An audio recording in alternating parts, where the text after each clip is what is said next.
How to underline text on Instagram. Hello everyone, welcome to this channel. I'm Emily and I'm here to help you out today. So without any delay, let's get started. First of all, make sure that your Instagram application is updated to its latest version to avoid any sort of glitches. Now as you can see, it is updated. I'm going to tap on open and then it will lead me to the home page. Make sure that you're logged in. Now message over here, I'm just going to tap on the message that I want to send to. Then I'm just gonna type hey. So as you can see, the message is not underlined, the text is not underlined. So how we're gonna underline this is we're gonna go back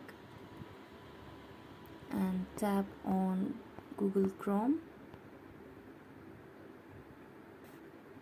and we're gonna search for this option of underline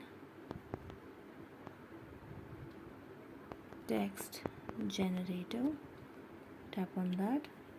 Now you can see the very first option, so just tap on that.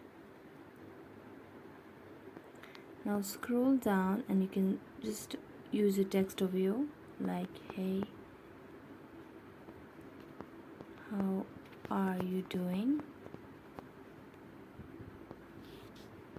Now scroll down and you can see the underlined text over here. So what you need to do is just you're gonna copy this text and then go back to your Instagram application and then paste the message over here and send, and there you go. So thank you so much for watching this video. If you enjoyed it, don't forget to like, subscribe and hit the bell notification for more updates. That's it for today and see you next time.